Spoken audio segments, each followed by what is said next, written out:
bertumbuh di sini. Saya tidak bisa bertumbuh. Bahkan saya ingin ingin tenang dalam beribadah pun sulit. Izinkan saya untuk terlepas dengan caranya Allah. Apa coba deh caranya Allah saat itu saya? Saya mah kemalingan di tempat yang toksik itu saya kemalingan dan saya trauma untuk tinggal sendiri gitu ya, maksudnya di kosan waktu itu kosan kosan gitu. Jadi bukan toksik yang gimana sih sebenarnya mah. Jadi ada saya tuh dulu ngekos ya. Bestie-bestie saya tuh suka biasa ngumpul gitu ya terus ngomongin batur. Nah aku tuh gak suka gitu. Kayaknya rasa-rasa saya tuh ini udah terlalu berlebihan nih kalau dilanjutkan gitu ya. Ya, kadang kitanya jadi yang namanya manusia ya, jadi ke bawah-bawah gitu. Ya Allah, pengen banget pindah, tapi gak bisa gitu. Aku pindah ya, ujug-ujug itu kan aneh. Qadarullah Allah kirimkan maling. Coba teh kiriminnya maling, ngirimin maling. Dan hanya kamar saya yang dimaling. Dari situ saya trauma, ayah saya mengajak saya untuk udah cari kosan lain yang ada security-nya. Pindah deh akhirnya kosan. Saya di kosan itu saya sendirian, maksudnya di antara perbestian saya. Ternyata kita masih tetap jadi bestie, tapi alhamdulillah atas izin Allah saya doakan ya Allah semoga kita semuanya dalam kondisi baik-baik semua. Akhirnya kita sekarang sampai detik ini masih sahabatan, masih baik-baik, tapi dalam kondisi kita dalam versi terbaik masing-masing. Jadi kita udah sekarang tuh ngumpul tuh udah nggak ngomongin orang lagi. Bismillah atas izin Allah. Kayak gitu teh. Mungkin teteh hal yang pertama yang harus teteh lakukan doa sama Allah terus minta petunjuk sama Allah. Kedua adalah yaitu ikutin jejak Rasulullah kalau memang dirasa sudah di lingkungan toksik ini udah semakin luar biasa di lingkungan pekerjaan Teta ini makin luar biasa mengasihkan efek dan mudaratnya lebih besar gitu. Barakallahu fiik. Semoga Jazakillah terjawab ya. khair, Bun. Ini sama-sama Teh Yanti. Kuat ya Teh Insya Allah mampu untuk melewati semuanya. Bisa Amin. bisa Teh dirilis pakai curhat di tulisan aja nggak apa-apa. Curhat aja apa yang Teteh rasain supaya rasa sedihnya tersampaikan gitu, teralirkan seperti itu. Semoga Allah mampukan dan mudahkan menghadapi masalah yang sedang Teteh hadapi. Amin. Gitu Teh. Mangga Teh Yani. Nah, terima kasih Ibu. Ya selalu untuk Teh Yanti, semoga Allah mudahkan dan Allah selamatkan. Mungkin lanjut Ibu ke pertanyaan selanjutnya dari kolom chat ya, Yani bantu Boleh. baca. Dari Teh Gina, domisilinya dari Garut. Bismillah, izin bertanya Ibu terkait pengendalian emosi. Ibu, jikalau kita mendapatkan orang yang punya sikap pertama, dia ngerasa orang yang di sekitarnya tidak pro dengan dia, misalnya menurut kita yang normal itu baik, tapi pikiran dia itu ABCD, bahkan langsung mengarah ke negatif, bahkan orang itu menutup diri sampai tidak mau menyapa, menjauh, bahkan aura negatifnya itu tidak terucap, sudah terasa begitu. Bahkan sampai dari WA kelihatan foto profil dan dicek menghilang tanpa ada foto. Bagaimana ya Ibu menghadapi orang seperti itu? Mau nyapa, dianya menghindar, bahkan dalam sesi berkumpul hanya tertunduk. Kadang kita yang normal merasa ada yang salah dari kita gitu. Apakah kita normal untuk memakluminya? Tapi kadang dalam diri kita untuk hal menyapa saja jadi mundur begitu, takut salah dalam bersikap. Minta pencerahannya Ibu untuk menghadapi sikap seseorang seperti itu. Jazakillah khair. Jadi sekilas Bismillah ya. Semoga Allah bisa memampukan saya untuk menjawab. Nah ini mah ngomongin tentang dikotomi kendali Teh. Jadi kita harus bisa mengontrol hal yang ada di dalam diri kita. Itu bisa kita kontrol tentunya. Dan hal yang di luar diri kita, even itu orang tua kita sekalipun, kita tuh nggak bisa mengontrol. Nah ini kan nggak dijelasin ya siapa-siapanya, sahabatnya kah, hanya teman aja kah, atau apapun. Kalau misalnya, dan dalam psikologi sosial tuh ada istilahnya kita tuh punya circle-circle. Jadi circle ring pertama tuh orang-orang yang bener-bener itu tuh deket sama kita. Kalau misalnya yang udah punya keluarga inti, ya suami, anak, diri diri sendiri. Itu ring pertama. Ring kedua adalah orang tua, mertua, ipar dan segala rupa. Ring ketiga. Nah, kalau misalnya kita pengen punya rasa yang rasa empati yang tinggi nih ya, pengen ngebantu orang-orang yang butuh, kelihatannya kok ini orang nih nunduk aja, kayak butuh bantuan. Tapi gimana ya cara ngebantunya? Kita perhatiin dulu dia ada di ring keberapa kita. Karena kita tuh dalam melakukan kebaikan juga, bahkan di Al-Quran juga kan kita sodako aja pun kepada orang yang terdekat dahulu gitu. Begitupun kita menolong, seperti itu yang harus perlu kita lakukan. Nah, tapi ini si siapa Teh Teh Gina nggak menjelaskan siapa-siapanya, ada di ring keberapanya Teh Gina. Kalau misalnya itu jauh dari kita, ya kita cukup kita doakan. Biarkan Allah yang mengatur dan mengurus kehidupannya. Bahkan saya aja di psikologi teh, kita tuh nggak bisa ujuk-ujuk. Saya, saya tuh pernah ya ketemu orang di pinggir jalan. Orang tuh kayak sama anaknya bawa gembolan gede gitu ya, tas gede. Suami yang nyetir kan. Ya Allah, kayaknya itu orang lagi menghadapi beratnya kehidupan gitu. Tapi saya pun tidak punya eh, kemampuan apa ya untuk ikut campur tiba-tiba karena saya nggak kenal itu di jalanan, saya cukup mendoakan. Karena dari kita juga di psikologi tuh ada kode etik, kalau emang si kalau klien nggak mau dibantu, kita nggak bisa ngebantu teh, nggak bisa ngebantu. Balikin lagi ke orangnya. Doain aja semoga orang tersebut dibangun kesadarannya sama Allah untuk bisa mencari bantuan, entara lewat siapapun, kayak gitu. Dan kita tuh punya hal-hal yang bisa kita kendalikan dan tidak. Itu batasan kita sebagai manusia. Ada hal yang bisa kita kontrol dan tidak. Alih-alih kita malah fokus sama hal-hal yang nggak bisa di luar kontrol kita, malah hal yang harusnya ada dalam kontrol kita susah, kita jebol. Seperti itu. Kalau masalah misalnya dia kelihatan seperti ini, cukup dalam bentuk empati. Kalau memang orangnya di luar jangkauan kita, empati itu bisa bentuknya dalam doa. Seperti itu. Mungkin bisa kejawab ya Teh Yani, Teh Gina, Teh Gina ya tadi ya dari Garut. Seperti itu. Mungkin lanjut ke pertanyaan berikutnya Boleh dari banget. Sumedang. Assalamualaikum Ibu, mau bertanya untuk orang yang sudah kecanduan hal negatif dan prefrontal cortex-nya sudah rusak, apakah bisa sembuh atau normal lagi? Jika bisa, bagaimana caranya? Jazakillah khair. Jazakallah khair. Bismillah ya Teteh, semoga Allah mampukan. Kalau ini ada terapinya khusus Teh, terapi orang-orang yang edik tuh ada salah satunya eh, Aisyah Dahlan ya. Dokter Aisyah Dahlan tuh salah satu penggiat terapi yang adiktif juga gitu. Bagaimana cara-caranya? Kalau saya sebenarnya bukan bukan di ranah itu, saya bukan yang menangani edik. Edik apa? Jadi kalau misalnya ngomong nanyain caranya, eh qadarullah saya tidak tahu caranya karena saya tidak ada di bidang itu gitu. Saya bidangnya bidang lebih ke bidang healing terapi, terapi untuk rilis emosi. Kalau misalnya untuk rilis emosi, insya Allah saya bisa gitu membantu karena kalau udah ngomongin prefrontal cortex ini butuh seorang dokter biasanya yang akan menangani dan psikolog juga karena ada area fisiologis yang dibantu dengan obat-obatan juga mungkin ya, sependek sepengetahuan saya, karena yang hanya bisa memberikan obat tuh dokter atau psikiater. Psikolog tuh nggak bisa ngasih obat teh. Bedanya psikolog sama psikiater tuh. Karena psikolog tuh kita cuma bisa ngasih terapi-terapi, konseling kayak gitu. Karena kita nggak belajar tentang eh, obat-obatan gitu. Tidak tidak belajar tentang hal itu. Tapi kalau dokter tuh belajar. Jadi butuh dokter, butuh psikolog, beberapa. Biasanya dirujuk dulu aja gitu. Kalau memang udah nauzubillah udah di tahap kecanduan. Karena ada kayak kan bahkan ada ya kayak semacam karantinanya khusus. Nah, terapinya seperti apa atau obatnya apa yang diberikan. Qadarullah saya tidak tahu lebih dalam tentang hal ini karena saya tidak ada di bidang itu. Mohon maaf tidak bisa menjawab lebih dalam lagi. Tapi kalau secara di psikologi ini sependek sepengetahuan saya mah ada terapi perilaku sih Teh, lebih ke terapi perilaku sama kognisi, terapi kognisinya. Nanti di terapi itu untuk obat-obatannya nanti pihak kedokteran, seorang dokter yang akan memberikan untuk bisa ngebantu si kecanduannya ini untuk bisa berkurang. Dan itu ada tahapannya panjang dan beda-beda ediknya. Orang kan beda-beda. Saya ini eh, ediknya di tingkat ini di tingkat ini akan beda-beda treatmentnya. Mungkin ya seperti itu. Wallahu a'lam bishawab.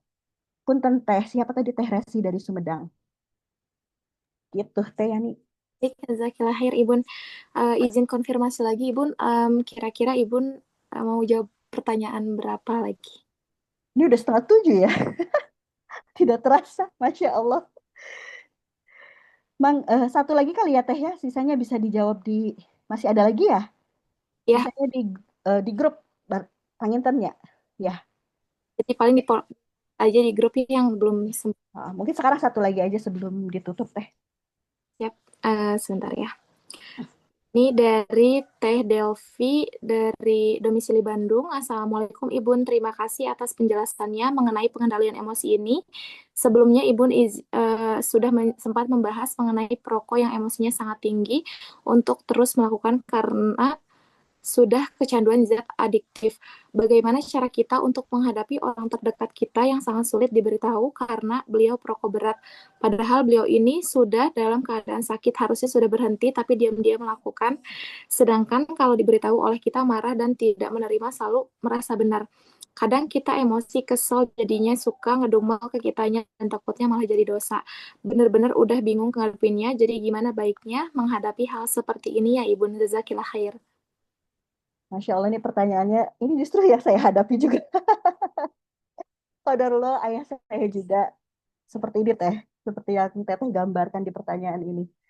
Bahkan ayah saya mah, jadi dia tuh kalau ke dokter gak mau sama saya jadinya, karena saya tuh anak perempuan yang tegas gitu ya. Dan di mata ayah saya tuh jadi nggak mau ah sama Mbak katanya gitu. Kalau Mbak tuh nantinya pulang dari sini teh dinasehatin dan segala rupa. Udah di tahap sakit, bahkan dokter juga udah bilang kalau mah keraknya tuh udah sampai di sini ayah saya teteh. Tapi dokter ya tuh bilang ada kok Pak alat yang untuk membersihkannya, terapinya. Tapi mahal Pak, berapa dok? 20 juta. Yaudah saya milih terapi aja. Coba sampai seperti itu memilih. Kan kalau kita sebagai orang yang nggak edik mah, ya milih udahan aja nggak sih? 20 juta mendingan beli iPhone ya.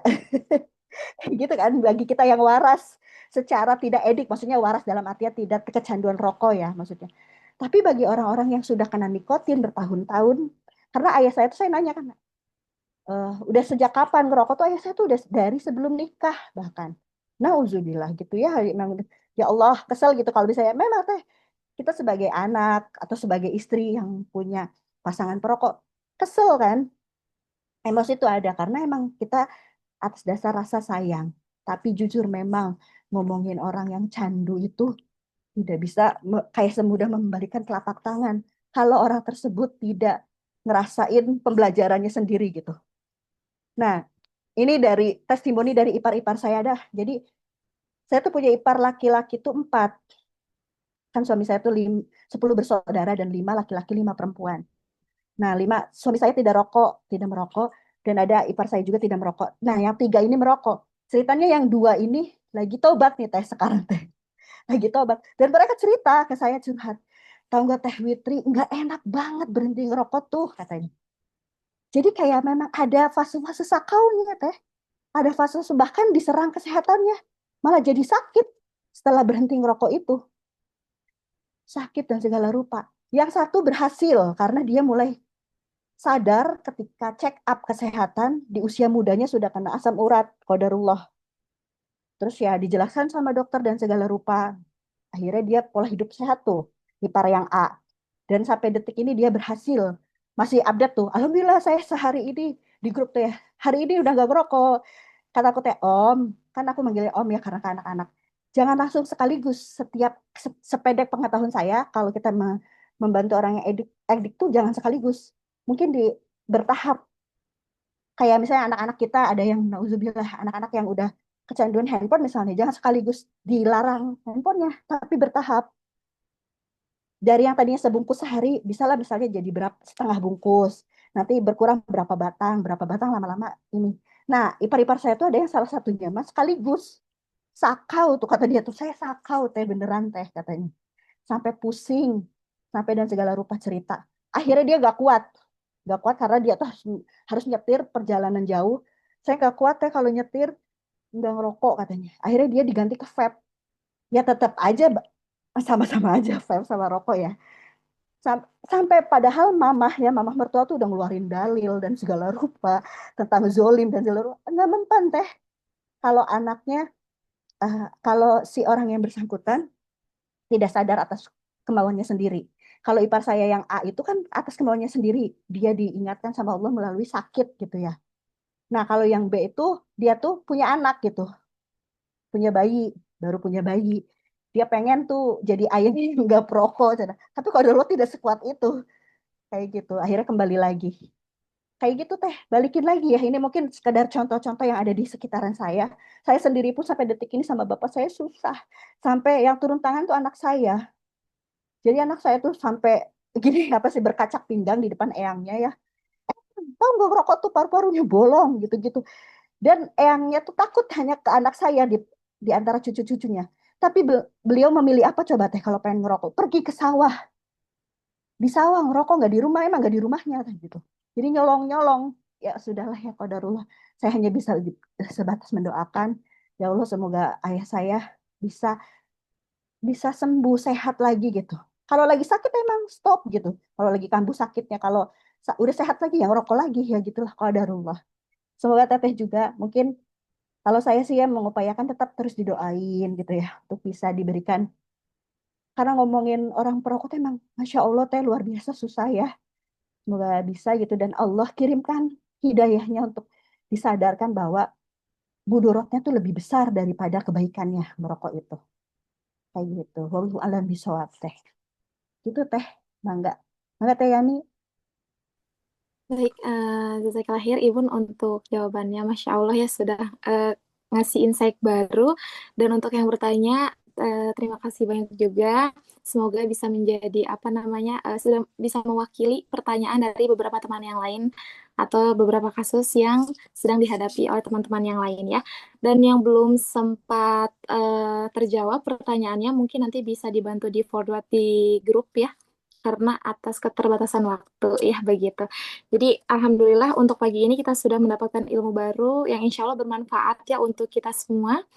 Sekali lagi terima kasih banyak buat teteh di sini, buat Ibun juga, Zakir Khair Ibun menyampaikan juga sedikit kesimpulan dari materi yang sudah disampaikan, di mana aku remind lagi, ternyata puasa itu bukan hanya tentang menahan rasa lapar, haus, ataupun emosi, tetapi puasa juga perlu kita garis bawahi.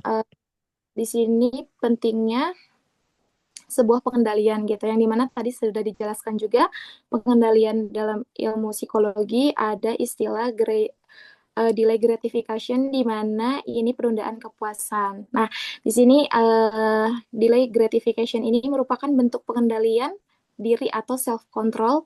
Jadi memprioritaskan hasil jangka panjang daripada kepuasan sesaat gitu ya. Dan konsep ini juga menekankan kepada pengaturan prioritas dan disiplin. Jadi bukan hanya sekedar uh, menghilangkan kesenangan sama sekali, melainkan mengatur kesenangan gitu. Jadi lebih ke memilih apa yang menjadi prioritasnya gitu ya. Mungkin ya, itu saja yang bisa aku sampaikan ya untuk sedikit kesimpulan dari materi yang sudah disampaikan. Mungkin nanti rekan-rekan juga bisa share untuk resume dan tag Instagramnya Akwat Alatif ya untuk menyebarluaskan kebermanfaatannya. Dan mungkin semangat terus buat teteh-teteh untuk mengilmui diri. Insya Allah kita akan bertemu lagi selama 16 hari ke depan. Semoga kita istiqomah dalam perjalanan menuntut ilmu. Amin ya robbal alamin. Dan izin ini untuk apa ya? Bentar. Terima kasih kepada kolaborator yang sudah support narasumber dan materi yang luar biasa. Terima kasih kepada Bengkel Diri dan Hujan Musafir. Terima kasih juga kepada media partner yakni Bersama Bermakna, Tulisan Ensa, dan Happy Bandung. Mari kita tutup acara atau kajian subuh kali ini dengan membaca membaca hamdalah dulu bersama-sama. Alhamdulillahirabbil alamin. Membaca istighfar 3 kali. Astagfirullahaladzim, astagfirullahaladzim, astagfirullahaladzim, dan membaca doa kafaratul majlis. Subhanakallahumma bihamdika asyhadu an la ilaha illa anta astaghfiruka wa atubu ilaik. Wabillahi taufiq wal hidayah. Wassalamualaikum warahmatullahi wabarakatuh. Waalaikumsalam warahmatullahi wabarakatuh. Turun teh.